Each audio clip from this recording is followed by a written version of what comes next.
야곱은 아버지를 속이고 축복을 받는 일에 성공했습니다.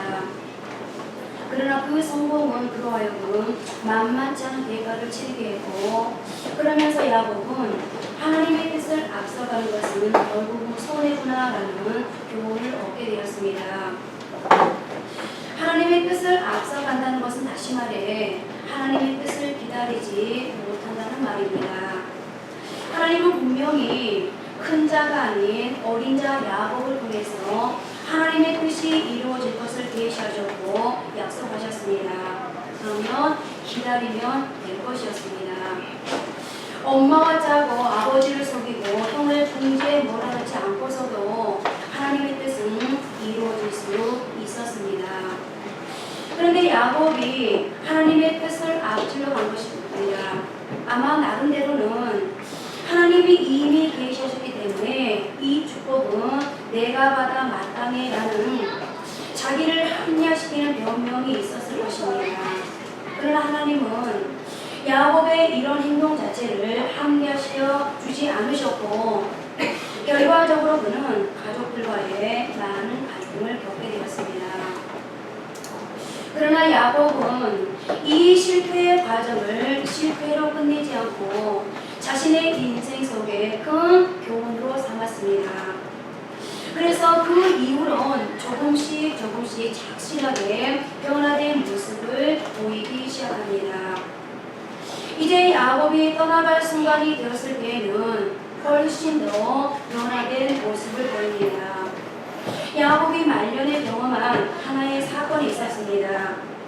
가나안에 큰 흉년이 들고 야곱의 아들들이 애굽의 양식을 구하러 갔을 때 애굽의 총리가 된 요셉이 시몬을 벌모로 잡아두고 동생 베냐민을 데려올 것을 명합니다. 그 소식이 야곱에게 전해졌을 때 아마 젊은 날의 야곱 같으면 그 상황을 견딜 수 없었을 것입니다. 그런데 바로 이 장면에서 야곱이 베냐민을 데리고 떠날 것을 하면서 이렇게 말합니다. 창세기 43장 14절입니다. 전능하신 하나님께서 그 사람 앞에서 너에게 은혜를 베푸사 그 사람으로 너희 다른 형제와 베냐민을 돌려보내게 하시기를 원하노라. 내가 자식을 잃게 되면 이루리로다. 정말 야곱답지 않은, 그러나 평생을 통해 배운 하나님에 대한 완전한 신뢰의 고백을 하고 있습니다. 내가 잃게 되면 이루리로다. 다니엘서 2장을 보면 거기에는 사드락, 메삭, 아벳느고라는 세 청년의 이야기가 기록되고 있는데요. 이 세 청년은 유다가 바벨론에 의해서 멸망당하던 당시 바벨론의 포로로 끌려온 다니엘의 친구들로서 다니엘과 함께 왕의 인정을 받아 바벨론에서 꽤 출세한 청년들이었습니다. 다니엘서 2장 45절이 그것을 증언하고 있는데요. 왕이 또 다니엘의 요구대로 사드락과 메삭과 아벳느고를 세워 바벨론 지방의 일을 다스리게 하였고 다니엘은 왕궁에 있었더라. 그런데 이렇게 출세의 가도를 달리고 있던 이들에게 인생의 위기가 찾아옵니다. 그 당시 바벨론 왕이었던 느부갓네살이 금으로 된 신상을 만들어 놓고 모든 백성으로 하여금 그 신상 앞에 절하는 것이었습니다. 만일 절하지 않는 자가 있다면 극렬히 타는 풍물풀 속에 집어넣겠다는 것입니다. 그러나 신앙인이었던 이 세 청년은 결코 하나님 외에 그 어떤 것에도 절할 수는 없는 일이었습니다.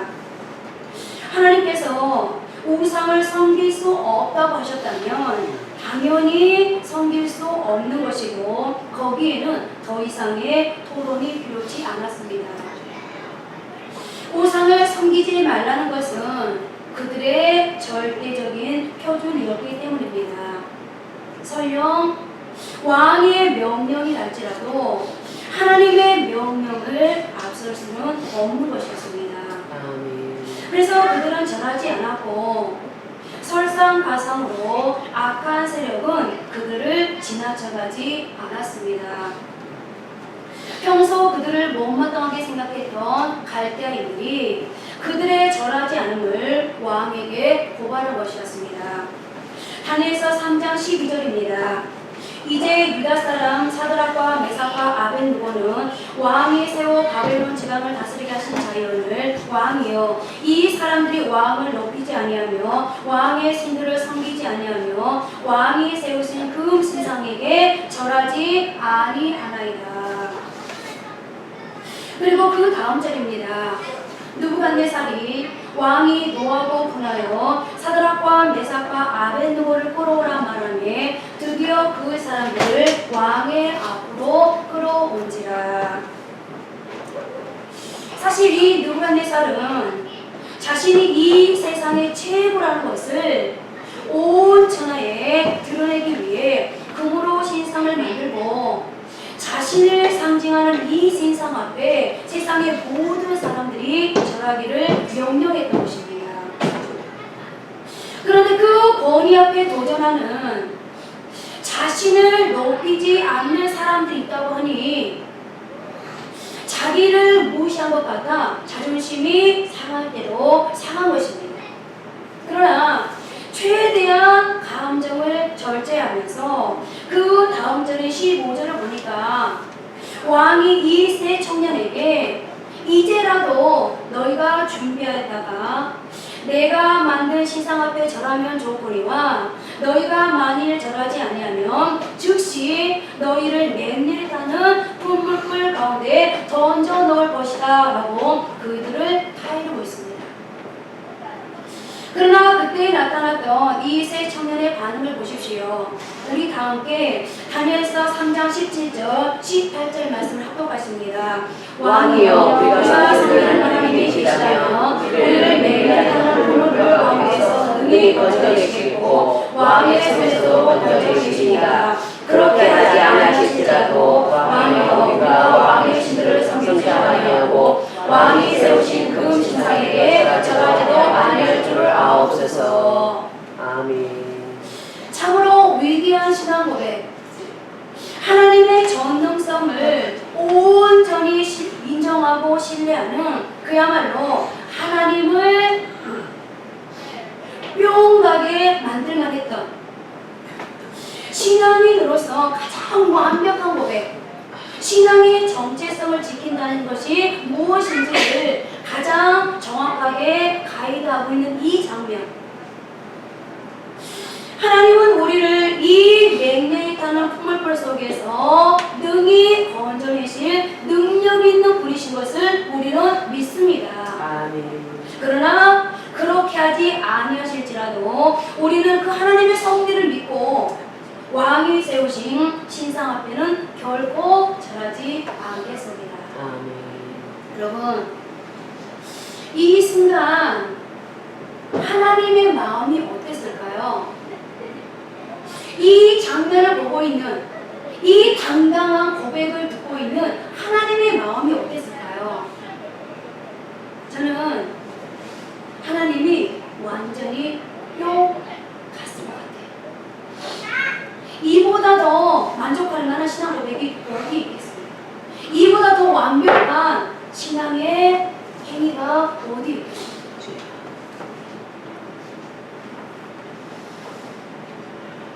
이 신앙의 고백은 딴 사람이 있습니다.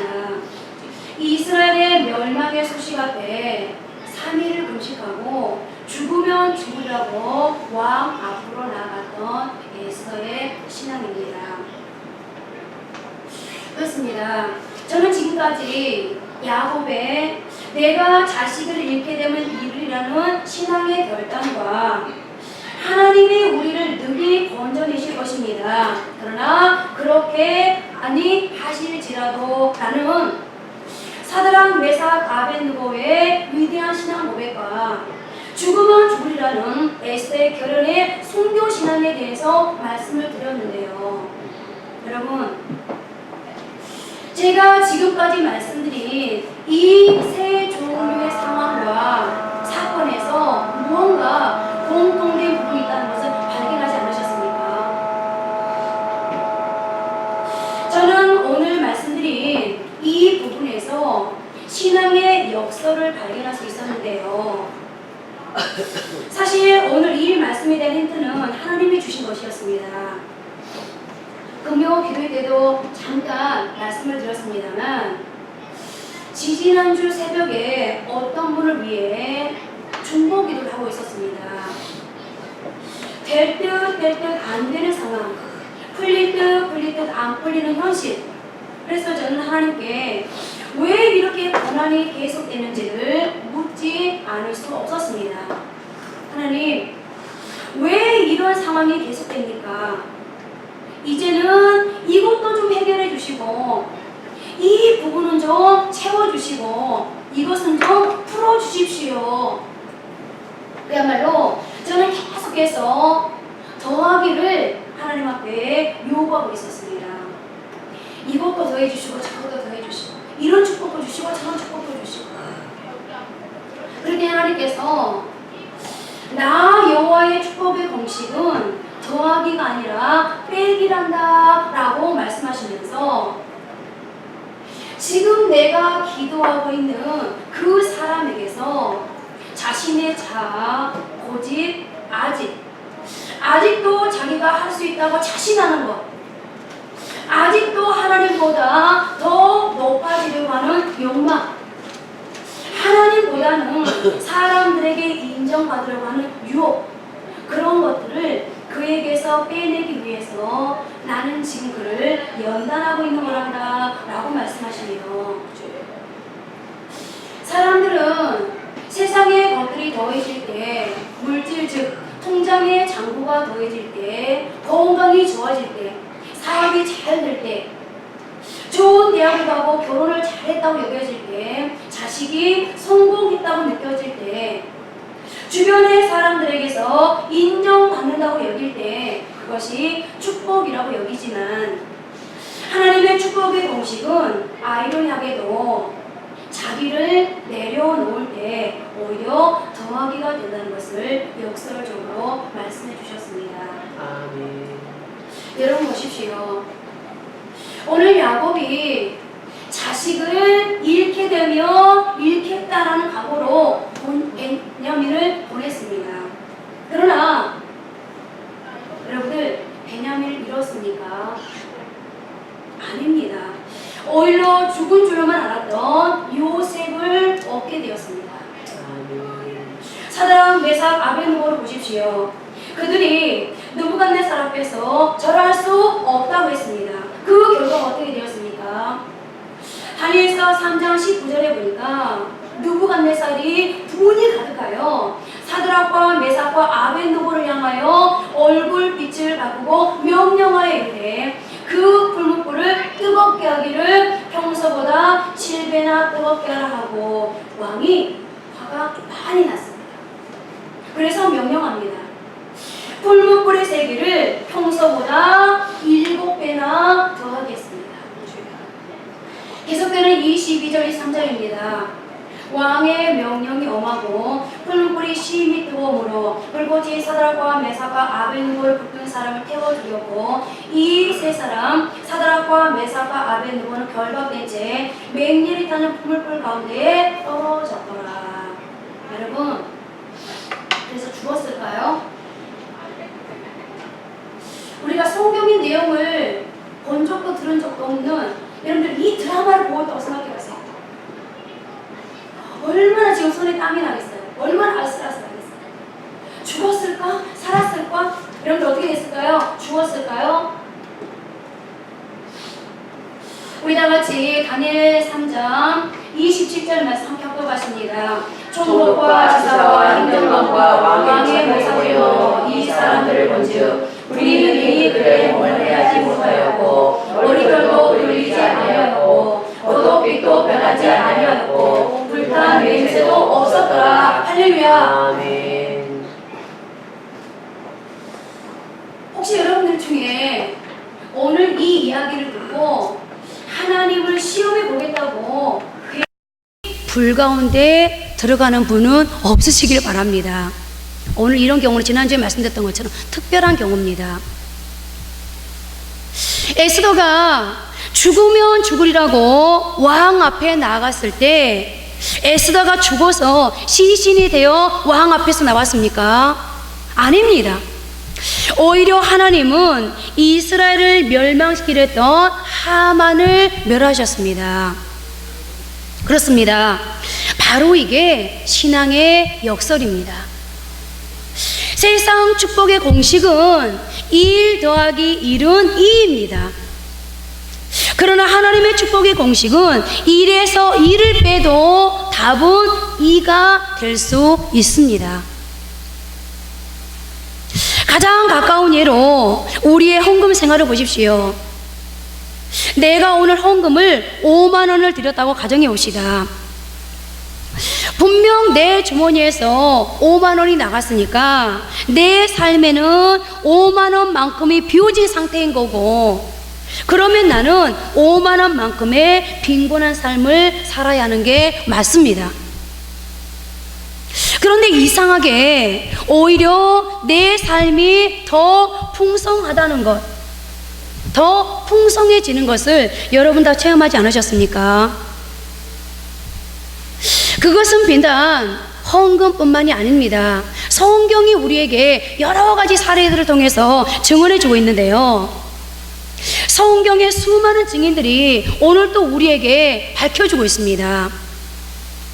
하나밖에 없는 아들 이삭을 하나님 앞에 내려놓았을 때 아브라함은 평생에 여호와 일의 축복, 하나님이 준비해 주시는 축복을 누렸고, 아들 모세를 하나님의 손에 맡겨드렸을 때 모세의 부모인 자신들이 모세에게 해줄 수 없는 세상의 가장 완벽한 교육을 하나님이 모세를 하여금 받게 해주셨고, 그러므로 모세를 잘 양육해 주셨으며, 모세 역시 자신이 가지고 있는 모든 것, 즉 애굽의 왕자로서의 모든 것을 하나님 앞에 내려놓았을 때 이스라엘의 대지도자가 되게 하셨으며, 히스기야가 자신의 방법을 하나님 앞에 내려놓았을 때 원수인 아수르 군대 18만 5천을 하나님께서 물리쳐 주시는 기적을 보았으며,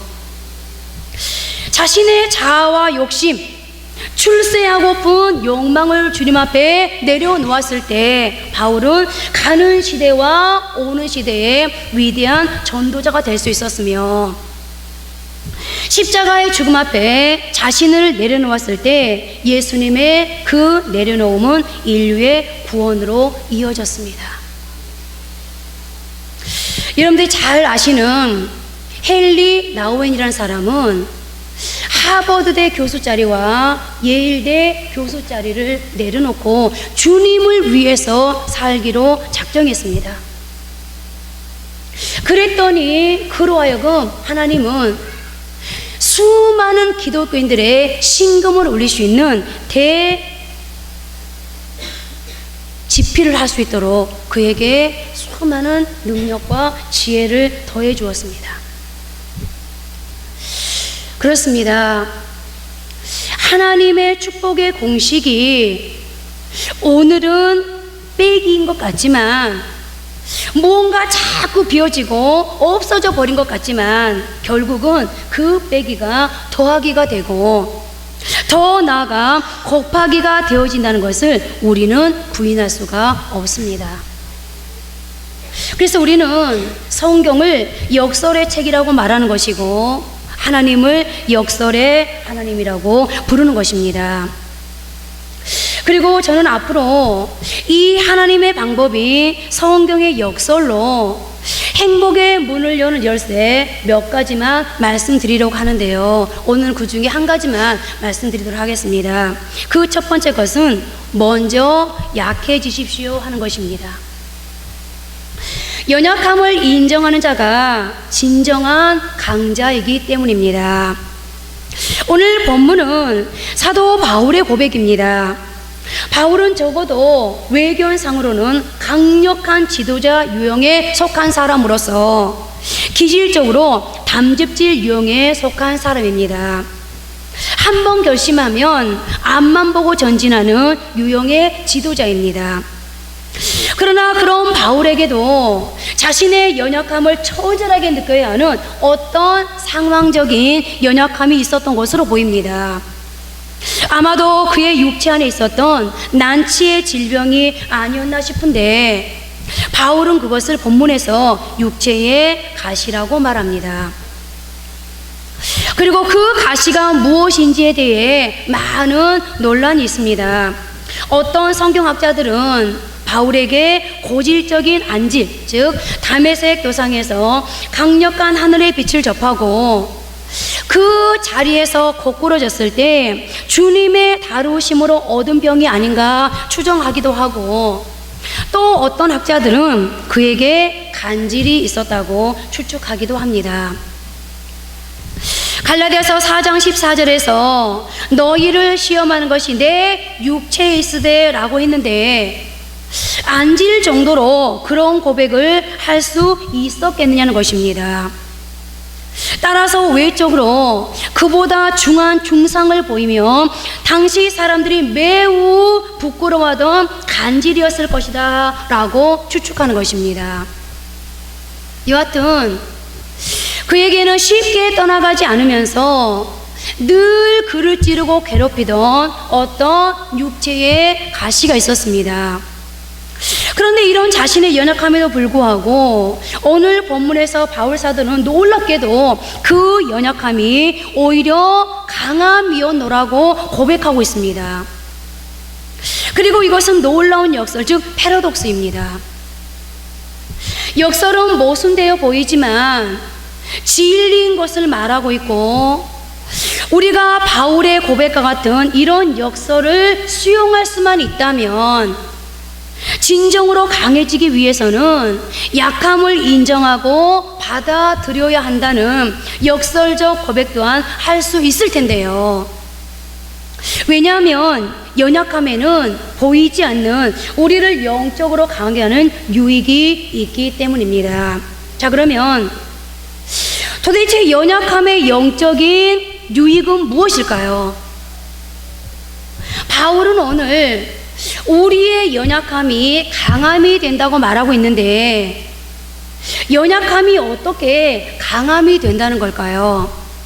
첫째로, 연약함은 우리로 인간임을 자각하게 합니다. 인생을 살다 보면 소위 잘 나가는 때가 있습니다. 그럴 때 우리는 너무 쉽게 자신의 능력을 과대평가할 가능성이 있습니다. 심리학자들은 모든 인간의 내면에는 자신을 신격화하는 소위 자아, 신화, 컴플렉스가 존재한다고 말합니다. 자기 자신이 마치 전지전능한 신이나 된 것처럼 스스로를 우상할 가능성이 있다는 말입니다. 오래된 유머 가운데 이런 이야기가 있습니다. 정신병원에 입원 중인 환자가 매일 나는 신의 아들이다 라고 소리치니까 옆에 있는 환자가 이렇게 말했답니다. 야, 정신 차려. 나는 너 같은 아들을 둔 적이 없어. 사실 인류가 역사를 시작할 때 사탄이 첫 사람들을 찾아와 선악과로 유혹하면서 던진 미끼가 이것 아닙니까? 너가 하나님같이 되리라는 말입니다. 그러나 우리는 지금도 우리의 삶의 여정에서 끊임없이 이 유혹을 받습니다. 그래서 이따금씩 우리에게는 삶 가운데 자신이 한계를 지닌 인간임을 자각하는 학습이 필요한 것이고, 저는 오늘 바로 그것이 인간을 지극히 사랑하면서도 인간에게 고난을 허용하시는 하나님의 뜻이 아닌가 싶은데요. 본문에 고백되어진 바울 사도의 육체의 고난이 그런 경우였을 것입니다. 그는 우선 본문에서 자신의 약함을 고백하기 전에 어떤 말부터 하면서 오늘 본문의 말을 시작하고 있습니까? 자기가 하나님께로부터 지금까지 받은 은혜가 너무 크다는 것부터 말하고 있습니다. 실제 상반절을 펴준 세번역 성경을 읽어보면 내가 받은 여러 가지 엄청난 계시 때문에 사람들이 나를 과대평가할지도 모릅니다. 그러므로 주께서는 내가 교만하지 않게 하시려고 내 몸에 가시를 주셨습니다 라고 번역되어 있습니다. 그리고 오늘 본문 바로 앞절에 의하면 바울은 영원히 몸을 떠나 삼층천, 즉 셋째 하늘까지 이끌려가는 신비한 체험을 했습니다. 뿐만 아니라 그가 가는 곳마다 사람들이 그를 통해 병을 고침받고 기적을 체험했습니다. 그가 가는 곳마다 사람들이 그를 통해 복음을 받아들이고 교회가 세워졌습니다. 그가 가는 곳마다 마을이 변하고 세상이 변하기 시작했습니다. 그러니 이만하면 사람들이 그를 신으로 추앙할 만하지 않겠습니까? 그런데 그런 그에게 육체를 찌르는 가시가 있었던 것입니다. 3번씩이나 하나님께 나아가 기도해도 병을 고침받지 못했습니다. 남의 병은 그렇게 잘 고치면서도 자신은 고침받지 못한 것입니다. 그리고 바로 그때 그가 받은 응답이 하나님이 너무 자만하지 않게 하시려고 자신에게 이런 고난, 즉 삶의 가시를 주셨다는 것이었습니다. 그리고 이것을 다른 말로 하면 그 누구도 경험해보지 못한 하나님의 특별한 은혜를 체험하고 수많은 기적을 행하는, 그러므로 자칫 하나님의 자리를 꿰찰 수도 있는 바울로 하여금 스스로가 연약한 인간임을 깨닫게 하기 위해서 하나님께서 육신의 가시, 삶의 가시를 주셨다는 이야기입니다. 그야말로 신이 아닌 인간의 한계와 불가능을 지닌 채 유한한 인생을 살아가는 인간임을 깨닫게 하시기 위해서 고난을 주셨다는 말입니다. 여러분, 여러분들의 삶의 현장에 여러분들을 계속 찌르고 괴롭히는 가시가 무엇입니까? 오늘 바울은 자신의 육신을 통해서 가시를 고백하고 있습니다만, 사실은요 우리 가운데도 계속해서 나를 찌르고 괴롭히는 여러 형태의 가시들이 있을 수 있거든요. 그런데 그 가시를 주신 이유가 뭐라고요? 우리가 연약함을 가진 인간이라는 것을, 아무것도 할 수 없는 한계를 느낄 수밖에 없는 인간이라는 것을 자각하게 하시기 위한 하나님의 처방이라는 것을 믿으시기 바랍니다. 두 번째로, 연약함은 우리로 하나님을 의지하게 합니다. 여러분, 바울 사도가 자신을 찌르고 아프게 하는 육체의 가시를 경험하면서 한 일이 무엇이었습니까? 기도하는 일이었습니다. 3번씩이나 간절히 이 문제로 하나님께 진지하게 기도했습니다. 그리고 기도한다는 것은 나의 어떤 문제를 놓고 하나님의 도움을 구한다는 것, 곧 하나님을 의지한다는 것을 의미하지 않겠습니까? 물론 우리가 하나님께 기도한다고 해서 우리가 기도하는 대로의 응답이 당장 오지 않을 수도 있습니다. 흔히 우리는 기도의 응답에는 yes, no, 그리고 기다리라는 wait, 이렇게 3가지가 있다라고 말합니다. 그렇게 볼 때 본문의 경우는 명백한 no였습니다. 그러나 이때의 no는 더 좋은 yes였다고 할 수 있을 것인데요, 바울에게 육체의 가시를 남겨두심으로 오히려 그로 하여금 기도하게 하시고 자만하지 않고 하나님을 의지하며 살아가는 겸손한 종이 되게 하시려는 하나님의 방편이었습니다. 중요한 것은 이 깨달음이 다른 어떤 곳에서 얻은 답이 아니라 그가 기도함으로 얻은 응답이었다는 사실입니다. 이 때문에 바울은 계속 기도함으로 하나님을 의지하는 인생을 살아가는데요. 그런데 바울은 이 육체의 가시뿐 아니라 자신의 몸을 통해서 가지고 있는 내적인 가시뿐 아니라 외적인 가시가 있었습니다. 사역의 과정에서도 엄청난 고난들을 극복해야만 했는데요. 오늘 바울 사도가 고린도 교회 성도들에게 본문의 고백을 편지로 기록하게 된 그 이유 중 하나는 고린도 교인들 중 어떤 이들이 바울을 반대하면서 공격하고 있었기 때문입니다. 당시의 정황으로 미뤄볼 때 바울은 자신을 변호할 기회를 얻지 못하고 일방적으로 무력하게 당하고 있었던 것으로 보입니다. 같은 성도들 그리고 복음의 동역자들에게서 바울이 받고 있던 이런 오해는 육체의 질병 이상으로 그의 마음을 찌르며 괴롭히던 가시가 되었고, 그러므로 한때 그는 자신의 인생이 사형 선고를 받은 심정으로 살 소망까지 끊어졌다라고 고백해야만 하는 극한 상황을 대면하게 되었던 것입니다. 혹시 여러분 이런 심정, 이런 상황 겪어보신 적 있으십니까? 나는 이러이러한 문제들 때문에 나를 찌르고 괴롭히는 여러 가지 가시들 때문에 더 이상 살아갈 힘이 없다. 더 이상 버틸 힘이 없다.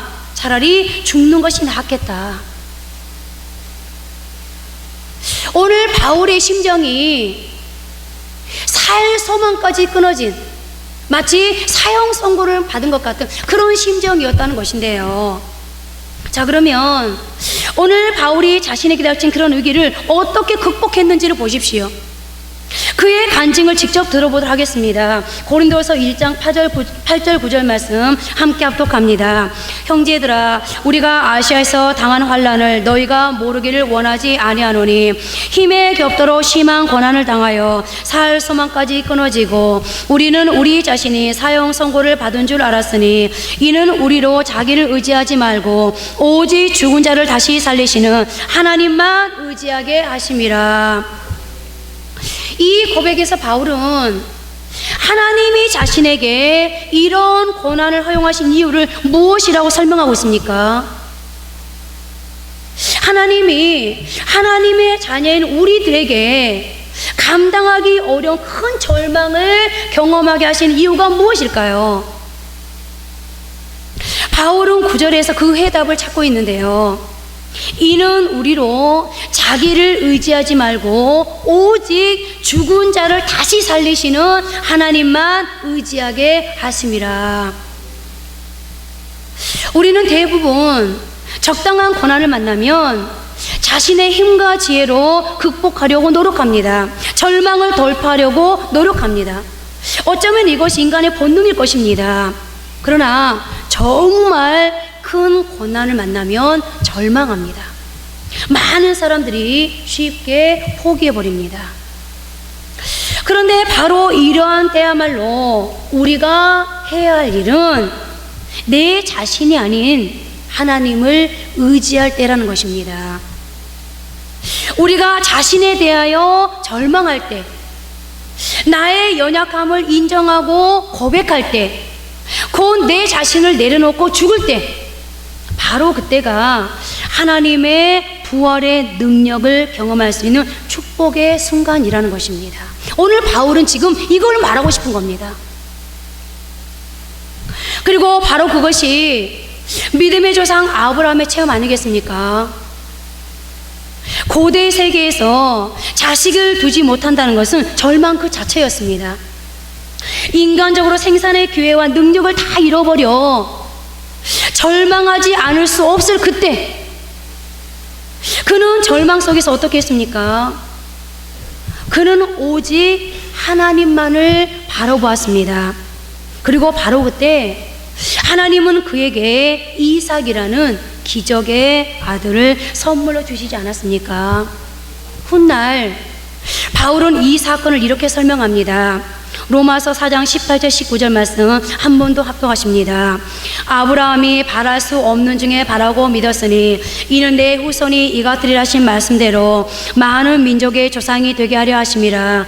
그가 백선하되어 자기 몸이 죽은 것 같고 사라의 태가 죽은 것 같음을 알고도 믿음이 약하여지지 아니하고. 그렇습니다. 아브라함은 바랄 수 없는 중에 바라고 믿었습니다. 여러분은 지금 여러분의 현실 속에서 도저히 바랄 수 없고 기대할 수 없는 그런 일임에도 하나님의 일하심을 바라고 믿으십니까?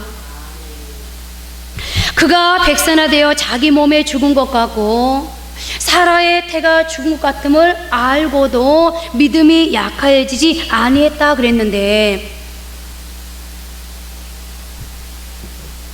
그래, 이미 이 일은 다 틀렸어, 이 일은 불가능해 라는 것을 상식적으로 경험적으로 이미 알지만, 이미 다 답이 나와 있는 것 같지만, 그러나 그럼에도 불구하고 하나님이 일하실 것을 여러분들 믿으실 수 있으십니까?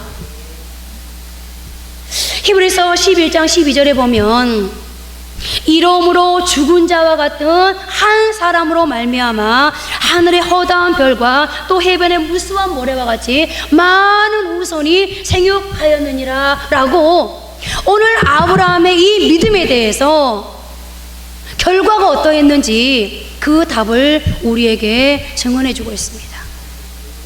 여러분, 죽은 자와 같은 한 사람으로, 죽은 자와 같은 아무것도 없는, 아무것도 할 수 없는, 어떤 가능성도 없는, 무언가를 하기에는 어떠한 조건도 갖추어져 있지 않은, 하나님의 기적의 어떤 형상도 보이지도 기대할 수도 없는 그 한 사람으로,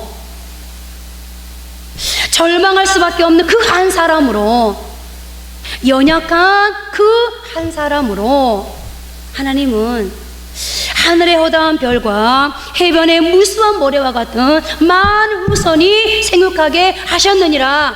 아멘. 하나님의 생명의 기적이 일어났습니다. 여러분들의 현실을 보면 이미 죽은 자와 같은, 아무것도 할 수도 없고 기대할 수도 없는, 내가 뭔가 하나님의 축복을 받기 위해서는 그래도 그나마 뭔가 좀 조건이, 기본적인 베이스가 좀 있어야 되는데 아무것도 없는. 그런데 여러분, 그 한 사람으로 오늘 하나님은 하늘의 허다한 별과 또 해변의 무수한 모래와 같이 많은 후손이 생육하였느니라. 아무런 가능성 없는 바로 그 한 사람으로 하나님은 이 땅에 하나님의 놀라운 축복을 이루어 가셨습니다. 이제 말씀을 맺겠습니다. 일찍이 존 F 케네디는 큰 위기는 우리를 큰 희망을 갖고 살아가는 큰 사람으로 만드는 기회다라고 말했습니다. 그러나 우리에게 닥쳐온 이 위기를 큰 희망을 가지고 살아가는 큰 사람을 만드는 기회가 되게 하는 사람은 그리 많지 않습니다. 위기 앞에서 자신의 연약함을 장악하고 신앙의 역설을 인정하면서 자신을 의지하지 않고 오직 죽은 자까지도 다시 살리실 수 있는 그 하나님을 끝까지 의지하고 신뢰하며 나아가는 사람, 바로 그 사람에게 하나님은 모든 것이 죽은 자와 같은 아브라함에게서 새로운 생명의 기적이 일어나게 하신 것과 같은 그런 은혜를 주십니다. 바로 그런 사람들로 하여금 절망을 희망으로 바꾸는 기적의 사람이 되게 하십니다. 연약함이 강함이 된다는 것을 증명하는 이 시대의 능력의 바울이 되게 하십니다. 오늘 여러분들은 어떤 연약함을 가지고 계십니까? 오늘 본문 말씀 속에는요, 아주 놀라운 말씀이 있는데요. 9절 말씀에 이렇게 말씀을 기록합니다. 나에게 이르시기를 내 은혜가 내게 족하도다. 이는 내 능력이 어디서 약한 데서 온전하여짐이라. 여러분들, 하나님 뭐라고 말합니까? 네가 약하기 때문에 너의 그 약함을 들어서 하나님이 능력 있다는 것을 온전히 보일 수 있다는 거예요. 그러면서 9절 하반절 이렇게 말씀을 기록합니다. 나의 약한 것들에 대하여 자랑하리니 이는 그리스도의 능력이 내게 머물게 하려 함이라. 여러분, 그리스도의 능력은 어떤 사람에게 머문다고요? 약한 사람에게 머문다는 겁니다. 저는 이 말씀이 얼마나 위로가 되는지 모릅니다. 약하기 때문에, 실력이 없기 때문에, 부족하기 때문에 늘 아프고 괴롭고 두렵고, 그리고 하나님의 일을 감당하는 데 있어서 하나님 앞에 늘 죄송하지만, 그러나 그럼에도 불구하고 한 가지 용기를 낼 수 있는 이유는 이겁니다. 내가 약하기 때문에 약한 나로 인해서 오히려 온전하신 하나님이 드러날 수 있을 거야. 내가 약하기 때문에 오히려 하나님의 능력은 내 안에 날마다 머물면서 하나님의 일을 가능케 할 거야. 여러분들은 어떤 약함을 고백하십니까? 여러분들의 인생을 괴롭히고 찌르는 가시는 무엇입니까? 여러분들의 그 연약함을 이제 하나님 앞에 인정하십시오. 우리나라 사람들은 자기를 잘 표현하지 않습니다. 그러나 여러분, 정말로 하나님을 인정하는 사람은 자기를 자꾸 드러냅니다. 하나님 앞에 여러분들의 약함을 이제 인정하십시오. 그리고 고백하십시오. 그럴 때 여러분들의 그 약함을 통해서 하나님의 능력의 온전함이 드러나고, 그럴 때 여러분들의 그 약함을 통해서 하나님의 능력이 머물므로 여러분 이 시대에 위대한 하나님의 사람들로 다시 재탄생되어질 수 있을 것입니다. 이 한 주간에도 우리의 연약함을 고백하는 그런 한 주간이 되어지기를, 그러므로 하나님의 기적을 체험하는 축복의 사람들이 되어지기를 바랍니다. 이제 한번 기도하겠습니다.